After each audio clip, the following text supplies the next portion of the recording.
Caçadores de Mistérios. –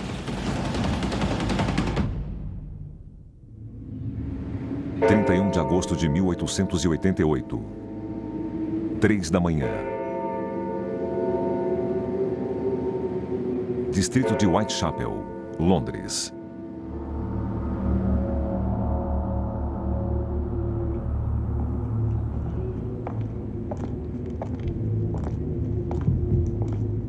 Uma mulher sozinha anda pela rua.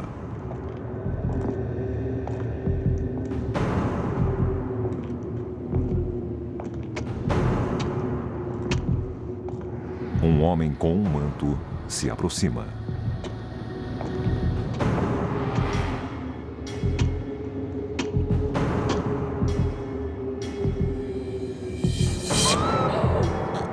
O atacante a sufoca e depois puxa uma faca de 30 centímetros.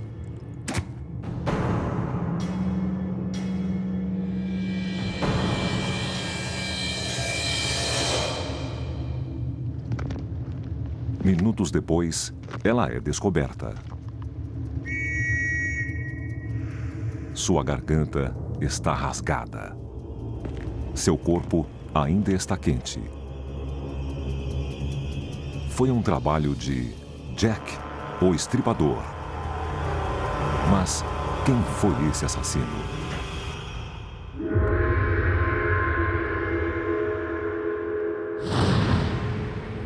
Jack, o Estripador.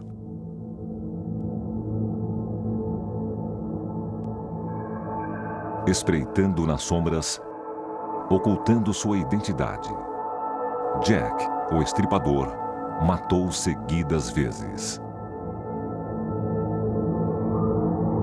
Mas sempre conseguiu escapar da lei. O serial killer mais famoso do mundo rondou as ruas de Londres durante 3 meses no final do século XIX, matando no mínimo 5 mulheres, ou até mesmo 11. O assassino levava os órgãos das vítimas como troféus. Provavelmente a polícia procurava alguém com conhecimentos anatômicos e habilidade cirúrgica. Essas técnicas eram necessárias para que ele atacasse à noite e removesse órgãos.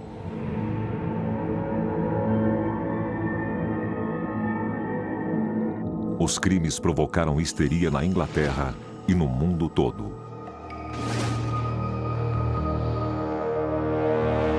Foi o primeiro serial killer conhecido internacionalmente, com o nome sensacional de Jack, o Estripador, e por isso ele ainda é famoso.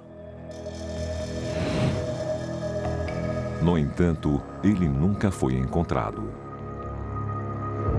O assassino simplesmente desapareceu. Agora, o Caçadores de Mistérios irá até os becos de Londres para investigar o caso.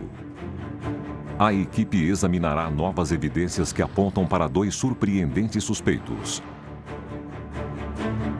Um deles, um médico americano, Francis Tumbolt. Outro, ainda mais espantoso, uma mulher chamada Mary Pierce. A equipe testará se Pierce teria tido a força física necessária para cometer os crimes. Bastam apenas 5 quilos de cada lado para a pessoa ficar inconsciente. E vão comparar a letra do homem suspeito com a letra que supostamente seria a do próprio assassino.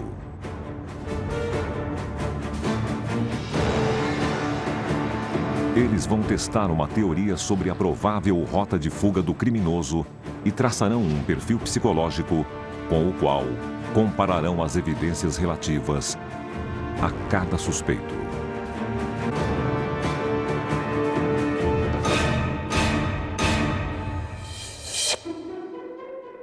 Teorias sobre a identidade de Jack, o Estripador, persistem há mais de 1 século. Os suspeitos já incluíram o autor de Alice no País das Maravilhas, Lewis Carroll, e o pintor impressionista Walter Sickert. Mais bizarro ainda foi o boato de que a família real estava envolvida. O príncipe Albert Victor, neto da rainha Vitória, frequentava o bairro decadente onde os assassinatos ocorreram. Segundo os boatos, Albert teve um filho com uma moradora e a rainha mandou silenciar todas as mulheres que conheciam a criança. Mas, segundo a mais nova teoria, Jack, o estripador, nem sequer era um homem.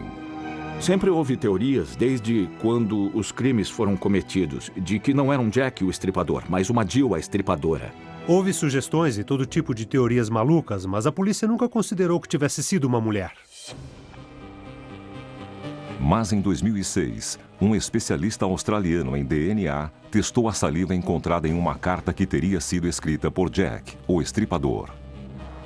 O resultado sugeria que a pessoa que selou a carta era uma mulher. E a equipe está seguindo a pista revelada por esse teste. Brent Turvey está decidido a identificar o criminoso. Ele é um grande especialista em perfis, cujos métodos são usados para treinar agentes do FBI. A missão da vida de Stuart Evans é descobrir a identidade do criminoso. Ex-policial, o inglês é um especialista no caso. A nova suspeita, Mary Pierce, foi executada em 1890 pelo assassinato da mulher e filho de seu amante. O modo de matar a mulher foi especialmente brutal. A senhora Pierce cortou a garganta da mulher de modo muito profundo, quase cortou sua cabeça. Na prisão, Pierce escreveu cartas para a família fornecendo pistas de sua personalidade. Aqui temos relatórios do julgamento da senhora Pierce. Ela escreveu cartas e, graças a elas, podemos saber como pensava.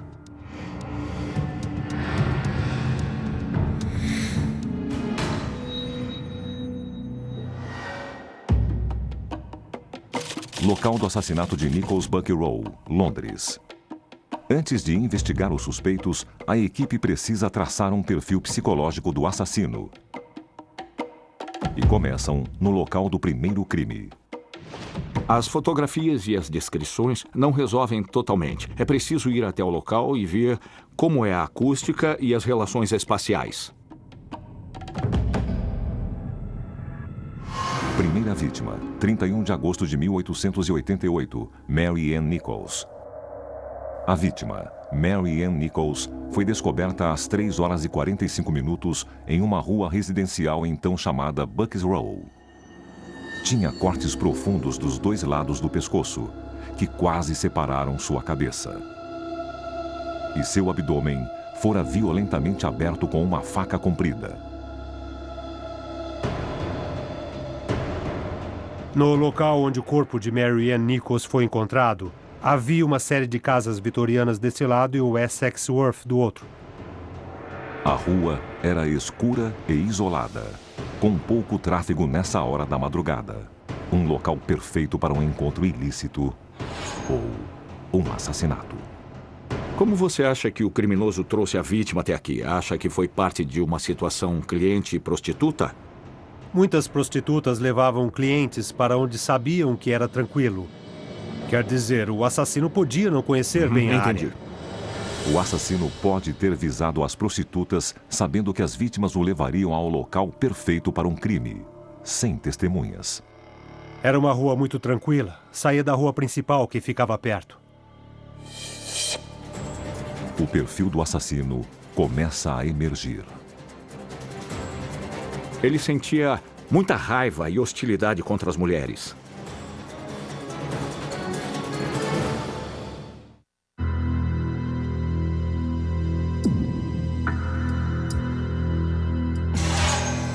Caçadores de Mistérios está investigando a identidade de um dos assassinos mais famosos de todos os tempos, Jack, o Estripador.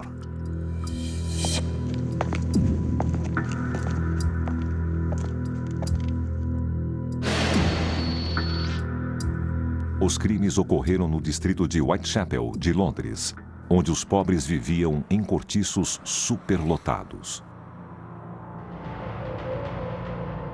Muitas dessas pessoas viviam no nível de pobreza ou abaixo dele, motivo pelo qual tantas mulheres se tornavam prostitutas para ganhar um pouco de dinheiro.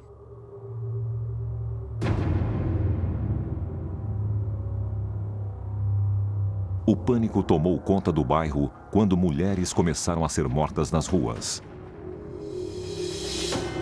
Os jornais londrinos alimentavam a histeria competindo para publicar os detalhes mais chocantes dos crimes e do possível assassino. Houve muito sensacionalismo em torno do caso. Os crimes aconteceram na esteira de uma nova tecnologia que permitiu que os jornais ilustrassem suas matérias pela primeira vez e assustassem os leitores com desenhos pavorosos.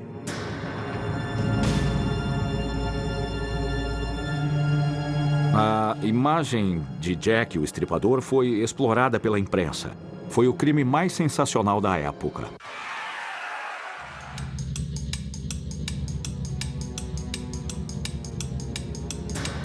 Cartas, supostamente do assassino, começaram a ser publicadas nos jornais logo após os crimes. A maioria delas era escrita por jornalistas inescrupulosos.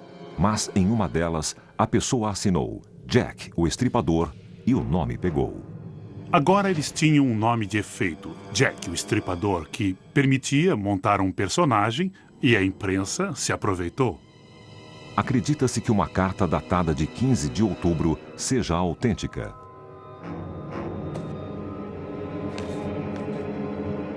Foi enviada a um grupo de cidadãos que patrulhava as ruas, acompanhada de um rinho humano em uma caixa. A quarta vítima, Catherine Eddowes, havia sido encontrada 2 semanas antes sem um dos rins. O assassino tirou o rim esquerdo e o útero da mulher. O modo como as vítimas foram mortas é importante para traçar o perfil do criminoso. Se ela estava deitada no chão, imagino que o jeito mais fácil teria sido cortar a garganta com a faca assim e depois fazer o outro corte. Depois, ele extraía os órgãos. Segunda vítima, 8 de setembro de 1888, Annie Chapman. Foi assim que o corpo de Annie Chapman foi encontrado. Ela foi horrivelmente mutilada. A faca entrou tão fundo na garganta que atingiu o osso. E ela foi mutilada na região do abdômen. O assassino removeu o útero, o que foi uma novidade. Bom, então nesse caso nós temos não só evisceração, mas remoção de órgãos. E um dos traços mais marcantes desses crimes é o ataque direto à sexualidade. Ele atacou diretamente os órgãos sexuais. Não foi um acidente. Era fazendo isso que o assassino gastava muito mais tempo. Para isso, ele precisava de uma faca especial e o historiador Donald Rumbelow descobriu a possível arma do crime. Segundo o relatório da autópsia, a faca que teria sido usada em vítimas como Chapman e Eddowes teria sido uma faca comprida e reta, muito afiada. E este é o tipo de faca que penetrou a garganta até as vértebras, porque em 2 casos, Jack quase separou a cabeça. Não pode ter sido uma navalha ou uma faca menor. Amputar. É uma faca própria para amputar. Uma faca que cortava tecidos rapidamente. Entrava, fazia o serviço e saía. O uso de uma faca cirúrgica é uma pista para identificar o assassino. Uma crença popular sobre Jack, o Estripador, que começou em 1888 e chegou até hoje, é de que ele devia ter conhecimentos médicos. Mas são mutilações muito grosseiras e podem ter sido feitas por qualquer um com conhecimento básico de anatomia. O principal suspeito da equipe, o americano Francis Tumbolt, tinha o conhecimento médico necessário. Ele afirmava ter um diploma de medicina, provavelmente falso, mas certamente era conhecido como um curandeiro ou um charlatão. Tumbolt nunca foi apontado publicamente como suspeito, mas a carta de um oficial da Scotland Yard, recentemente descoberta, afirma que ele era suspeito pelos crimes. Foi escrita décadas após os assassinatos. Qual é a data desta carta? Essa carta foi escrita em 1913. O que acho mais incrível é que eu nunca ouvi falar em Tumbolt. Achei que tivesse lido tudo que escreveram sobre o Estripador e esse suspeito é novidade para mim. Percebi que era algo inovador. Porque não existe nenhum documento sobre essa pessoa no nosso ramo. E para os especialistas, com certeza esse nome não existe. A carta é de um ramo especial da Scotland Yard, uma divisão secreta de inteligência. Seus arquivos estão permanentemente fechados, mas a equipe descobriu outras evidências, incluindo a única fotografia do suspeito. Tumbolt era famoso por usar roupas militares vistosas, mas não há nenhum registro de que tivesse alguma patente militar. Ele usava um uniforme desconhecido e um boné de estilo prussiano. Também usava uma capa de pele, não era da Legião de Honra. Uma medalha no casaco era um traje pseudo-militar.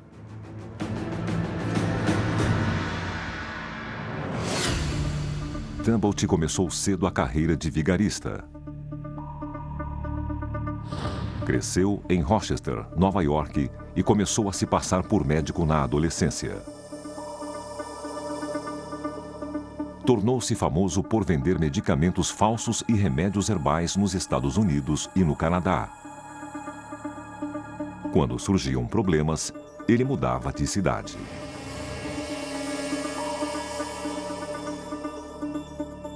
Indícios mostram que ele viajou para a Inglaterra em junho de 1888. Na época dos crimes, ele morava em Londres.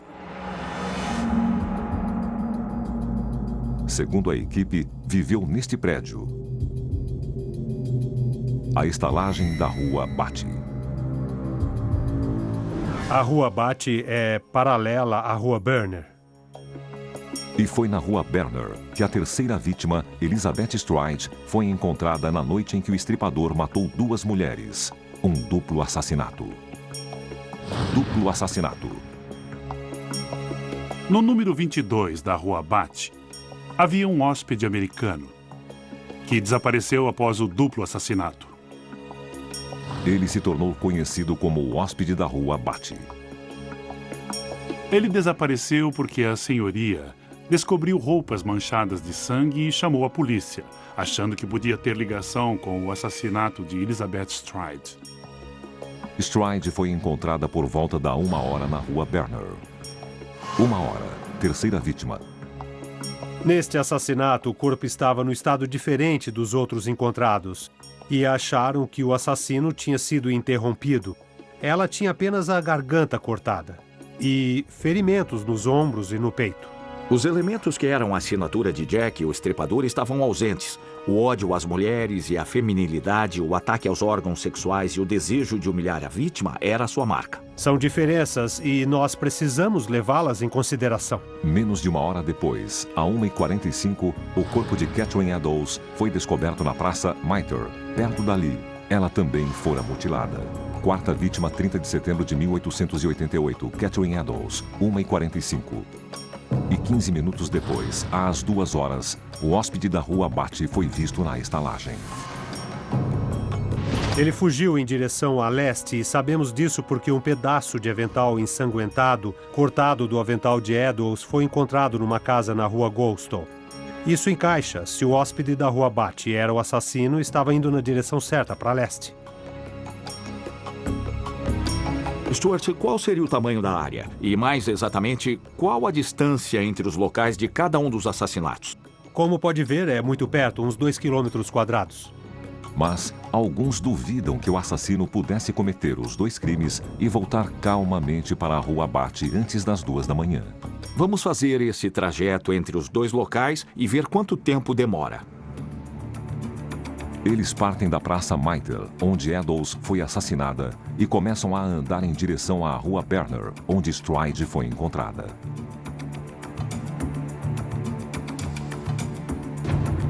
E aqui é a Rua Goldstone, onde o avental foi deixado. Aquele prédio já existia na época? Isso, era esse prédio mesmo na época. Foi exatamente na porta daquela loja que o estripador deixou o pedaço de avental ensanguentado. Esse é o mesmo prédio e a mesma porta.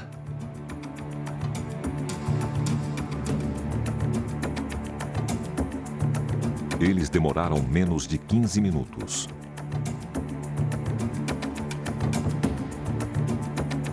Mesmo com o tráfego das ruas modernas, o assassino teria podido deixar o local do segundo crime e chegar à Rua Batty às 2 horas. O número 22 da Rua Batty, onde ficava a estalagem, era bem aqui. E havia uma passagem aqui que levava direto à Rua Berner. Há vários caminhos daqui até a Praça Mitre. Mas sabemos que o assassino foi para leste, da Praça Mitre para Whitechapel. Ele deve ter vindo pelas ruas secundárias. Se Jack, o estripador, também era o hóspede da Rua Bate, é perfeitamente possível que ele tenha feito a distância entre a Praça Mitre e este local em 15 minutos. Nunca ninguém soube a identidade do hóspede, mas Evans encontrou outra pista. Eu estudei as histórias sobre o hóspede da Rua Bate para tentar descobrir se havia alguma descrição desse personagem. E então eu encontrei um artigo posterior ao incidente dizendo que um homem havia sido preso por suspeita de ser o hóspede da Rua Bate e ele era americano. E o motivo da prisão pode ser uma pista para conhecer o caráter do suspeito. Ele foi acusado de comportamento indecente.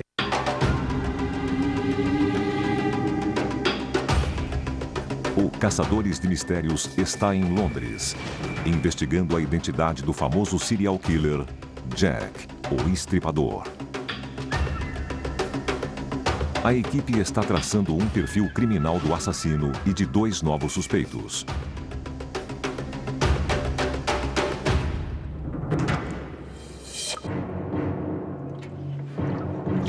O médico americano Francis Tumbolt foi preso em 7 de novembro de 1888 pela polícia de Londres, pouco antes do último crime.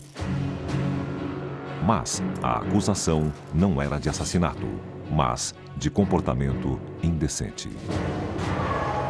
Uma das coisas que emergem desse fato é que Tumbolt costumava ter relacionamentos bissexuais e atividades homossexuais. De fato, foi preso por cometer atos libidinosos com 4 homens mais jovens. Tumbolt não só não se envolvia com mulheres, como parecia odiá-las. Tumbolt contou uma história de que tinha sido casado, que amava muito sua mulher, mas que depois descobriu que era prostituta. Por causa disso, o casamento terminou e parece que ele nunca mais voltou a se envolver com mulheres. Então ele era uma pessoa com alguns conhecimentos médicos que, na verdade, ele nutria um ódio profundo contra as mulheres, principalmente prostitutas, e não confiava nelas. Seu ódio parecia doentio. Ele tinha uma coleção de úteros. Uma das características mais psicopatas de Tumbolt era, de fato, sua coleção e categorização de úteros femininos. Ele, na verdade, os classificava segundo a classe social. Ele praticava o mesmo ato de Jack, o Estripador, que era remover esses órgãos e até colecioná-los. Tumbolt foi preso pela 2ª vez logo após o último assassinato. A acusação foi a mesma. Mas uma informação dá um novo significado a essa prisão. Trata-se de uma entrevista com o próprio Tumbolt.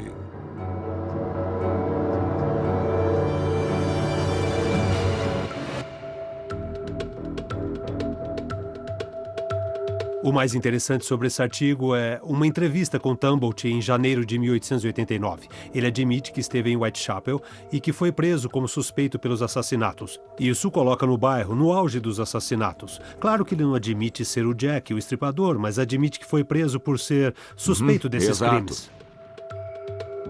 Mas eles não tinham nenhuma prova concreta para mantê-lo preso. Não tinham nada sólido. Tentaram pensar num modo de impedir que se safasse e então o acusaram de comportamento indecente.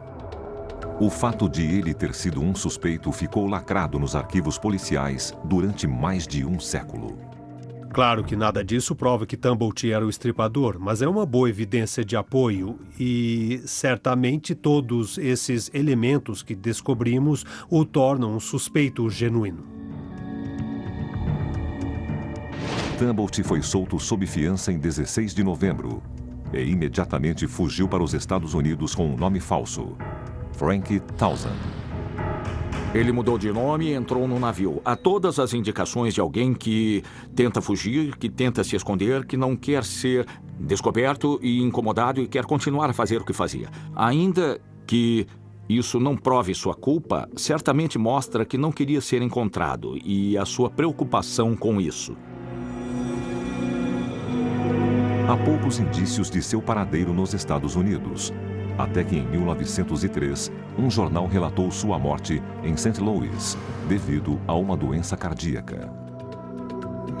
Existem várias outras coisas que, com base no seu passado, no perfil do assassino que você traçou, que me intrigam e indicam que precisamos examinar isso bem melhor. Os policiais que investigaram os crimes ignoraram os boatos de que o assassino podia ser uma mulher. Desde que os assassinatos foram cometidos por Jack, surgiram teorias desde essa época de que não era um Jack o estripador, mas sim uma Jill a estripadora. Talvez uma parteira, uma mulher que fazia abortos ou uma mulher que tinha raiva de prostitutas, algo assim. Havia essas teorias. Houve sugestões e todo tipo de teorias malucas enviadas por cartas à polícia. Mas a polícia nunca considerou que pudesse ser uma mulher. Nunca houve uma teoria séria nesse sentido.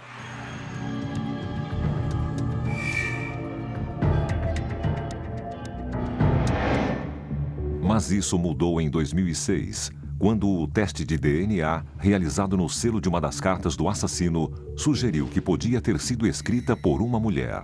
Brent Turvey primeiro vai investigar se uma mulher como a suspeita teria a força necessária para cometer crimes tão brutais e violentos como esses.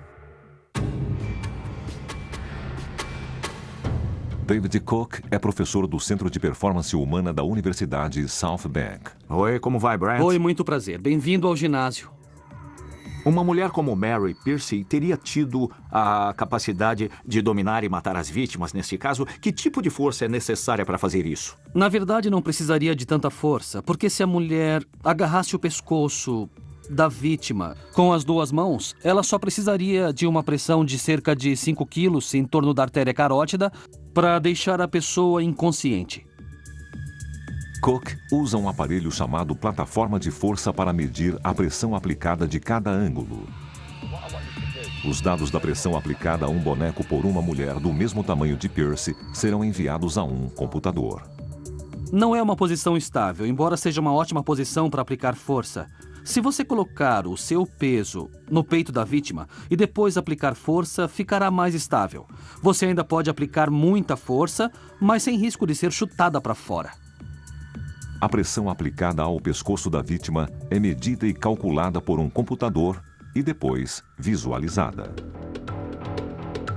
Então a força aplicada pela nossa suspeita foi registrada pela plataforma de força e depois exibida nesta tela. Temos 3 forças. A força é composta de 3 dimensões. Nós temos a linha verde aqui, que é mediana lateral. É uma força de lado a lado, quando ela balançou as mãos um pouco. Temos a linha vermelha, a força de frente para trás, quando ela inclinou as mãos um pouco. Mas a mais significativa é a linha azul. A linha azul é uma força vertical aplicada na cavidade da laringe. Vemos que o pico chega até aqui, ou seja, 318 newtons, aproximadamente 35 quilos de força. É aplicar consistentemente uma força entre 30 e 35 quilos. Mas quanta força é necessária para incapacitar uma pessoa e quanta força é necessária para matá-la? Para realmente matar durante um espaço de tempo, cerca de 3 ou 4 minutos, seria preciso apenas 15 quilos para fechar a cavidade da laringe. Alcançamos essa força e ultrapassamos? Isso mesmo, então não teria que aplicá-la durante muito tempo. Então é perfeitamente possível que uma mulher desse tamanho tenha matado essas vítimas mulheres? Sim, nas circunstâncias corretas é totalmente possível.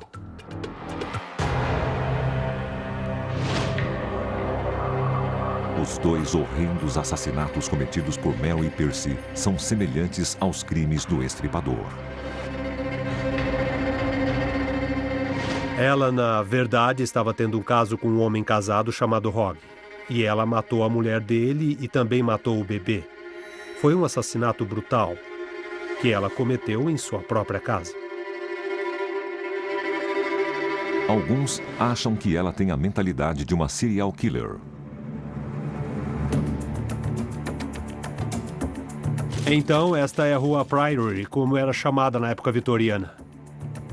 E é o mesmo prédio? Isso, do outro lado da rua está o prédio em que ocorreu os assassinatos.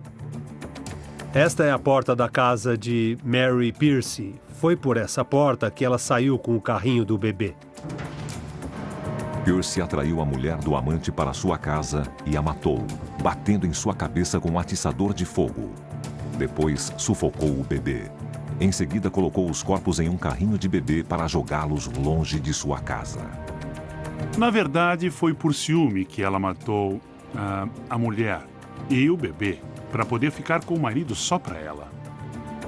Para que lado ela foi quando saiu? Provavelmente desceu a rua e passou sob a ponte da ferrovia que ainda vemos aqui. O corpo foi encontrado com a garganta rasgada, como nos crimes do estripador. Mas Pierce foi presa e registros de seu julgamento explicam os ferimentos. O motivo para cortar o pescoço foi puramente prático. Ela precisou colocar o corpo da mulher no carrinho do bebê para tirá-lo da cena do crime. E cortando a garganta, ela dobrou o pescoço numa posição que lhe permitiu colocar o corpo no carrinho. Enquanto que nos crimes do estripador, cortar o pescoço foi parte do homicídio. Isso mesmo. Agora, a equipe vai analisar papéis escritos com a letra do assassino e de Francis Tumbolt. Eu acho que nenhuma carta corresponde ao crime, exceto esta carta.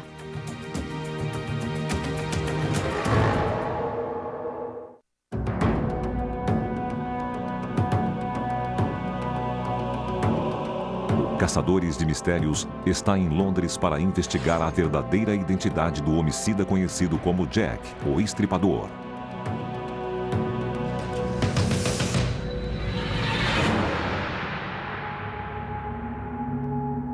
As autoridades receberam centenas de cartas que seriam do punho do próprio assassino.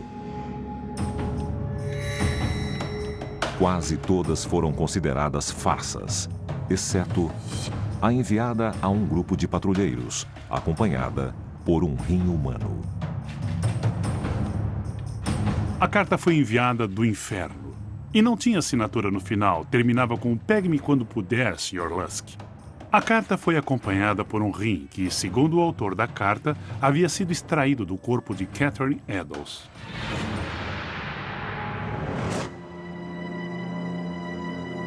A carta dizia: Sr. Lusk, estou enviando um dos rins que tirei da mulher e conservei para o senhor. O outro rim eu fritei e comi, e estava muito bom. Posso lhe mandar a faca ensanguentada com a qual o extraí, se esperar um pouco. Assinado, Pegue-me quando puder, Sr. Lusk. A carta desapareceu dos arquivos da Scotland Yard em 1950. Acho que algum policial a levou como souvenir. Mas Stuart Evans tem uma das cópias feitas pela polícia. A equipe também obteve outras cartas supostamente do estripador e encontraram um maço de cartas que o suspeito Francis Tumbolt escreveu na época dos assassinatos. Eu não sou especialista em identificação de caligrafia, então o que precisamos fazer é mandar esses documentos para ser examinados por alguém que tenha formação e experiência para isso. Alguém que possa nos dizer se há semelhanças claras ou sutis nessas caligrafias. Acho que será útil mandar a carta de Tumbolt para ver se, por acaso, o suspeito tem uma letra semelhante à de alguma outra carta que temos em nossa posse.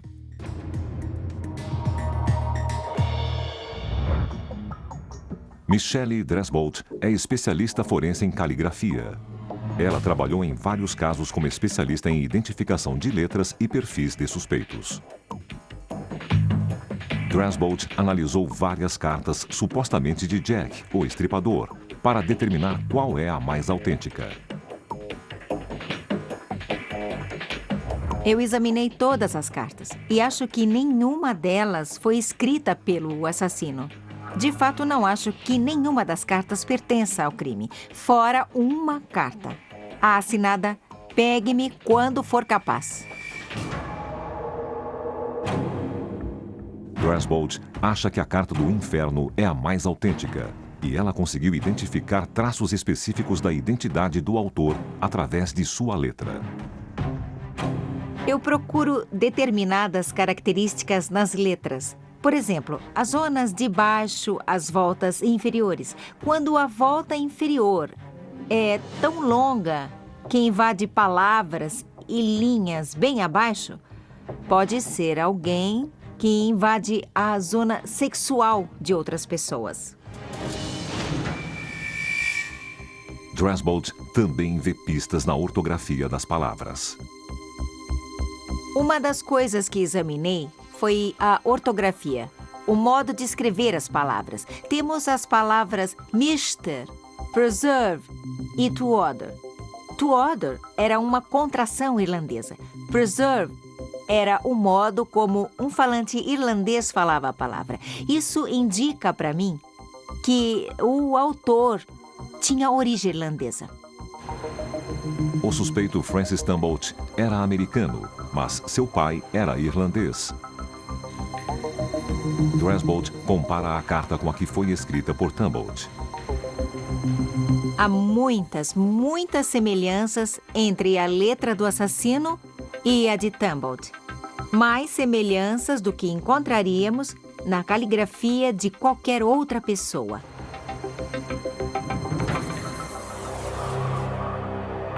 Uma das coisas que os dois autores têm em comum é uma ligação inusitada entre as palavras. Na Carta do Inferno, o assassino pega o I e o mistura à palavra seguinte de um modo muito estranho e incomum. Tumbolt também liga muitas palavras às próximas, inclusive seu I, que se funde com a palavra seguinte. São ligações muito incomuns e ele escreve esse I em muitas frases e o liga à palavra seguinte, exatamente como na Carta do Inferno. Vamos ver esse Y. O assassino tem Ys incomuns que invadem não só o alto da linha inferior, como entram no meio das palavras e vão bem para baixo. São letras cheias, grandes e compridas demais. Veja a de Tumbolt. Os Ys são grandes. Eles não só tocam o alto das letras e a linha inferior, não só invadem as letras, chegam até bem debaixo delas. Depois de examinar várias cartas escritas por Francis Tumbolt, eu acredito mais do que nunca que Francis Tumbolt escreveu mesmo a Carta do Inferno.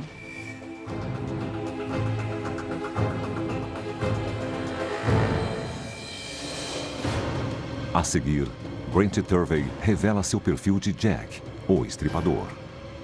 Após examinar todas as evidências, testemunhos e material disponível sobre os crimes de Jack, o estripador, na região de Whitechapel, o seguinte perfil emergiu.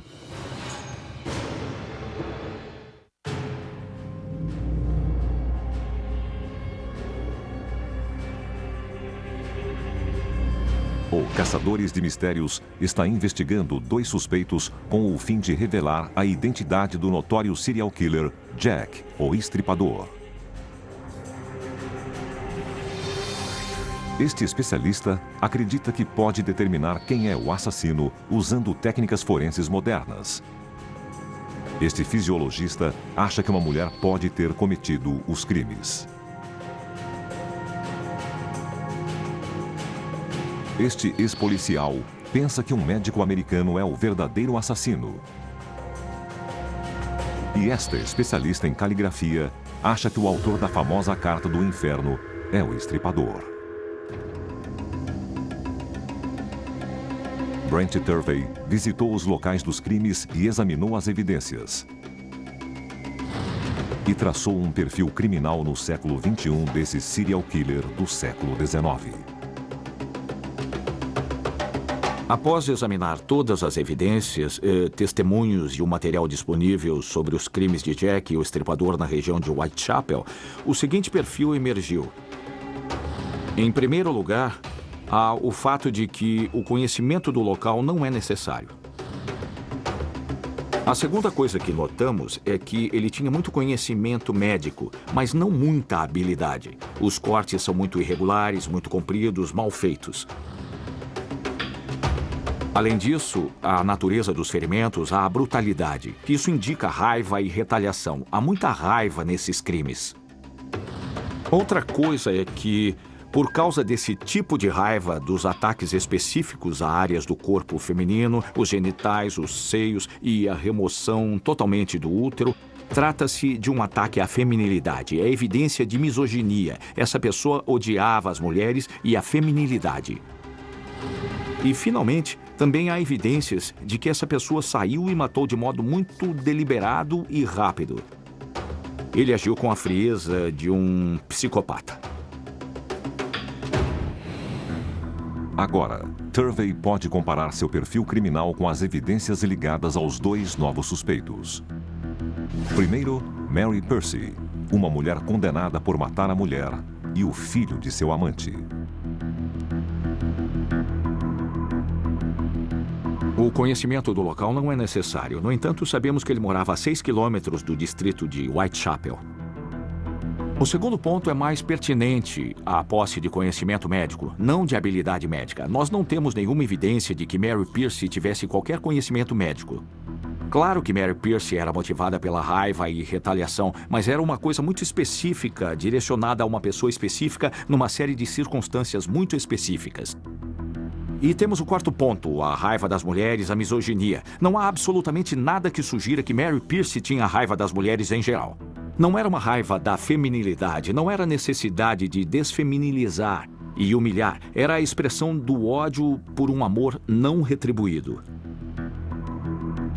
E isso nos traz a última característica, que é a execução calma e controlada dos crimes. Na verdade, isso não vale de modo algum para Mary Percy. Ela era uma pessoa extremamente emotiva. O perfil de Mary Percy não se encaixa com o perfil criminal de Jack, o estripador. O perfil de Mary Percy que emergiu é o fim de uma pessoa obcecada. Esse crime foi um fato isolado.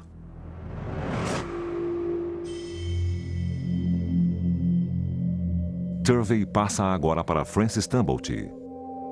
Tumblety visitou a Inglaterra várias vezes.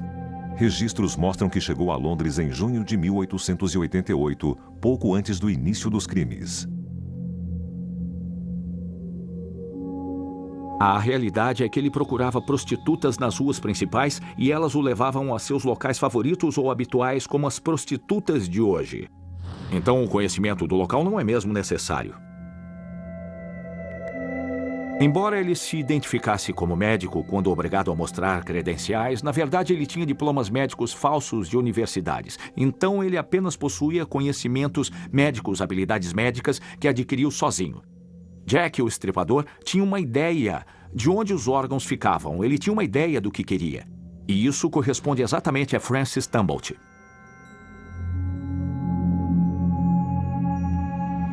Temos várias fontes que o apontam como alguém que odeia mulheres, e isso remonta ao terceiro ponto do perfil que traçamos de Jack, o estripador, de alguém que sente raiva retaliatória, que era misógino, que odiava as mulheres e a feminilidade. Isso encaixa muito bem com Francis Tumblety, porque ele não gostava das mulheres e não escondia isso.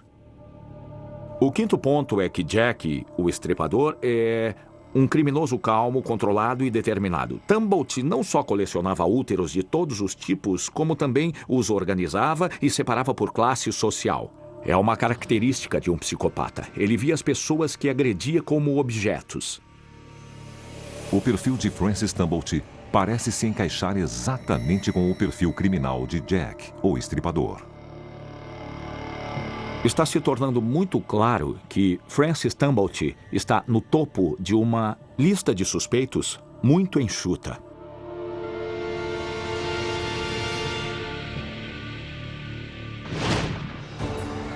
Essa investigação possibilitou entender melhor um dos suspeitos mais interessantes do caso, o Dr. Francis Tumblety. Outras investigações e a revelação de novas evidências podem confirmar de uma vez por todas a identidade do assassino mais famoso da história. No momento, temos apenas evidências circunstanciais. Começamos com uma teoria e quanto mais evidências reunimos, quanto mais documentos encontramos, mais sólida a teoria se tornou. Esses elementos não provam que Tumblety é Jack, o estripador, mas ao mesmo tempo nenhuma dessas evidências descarta que seja ele.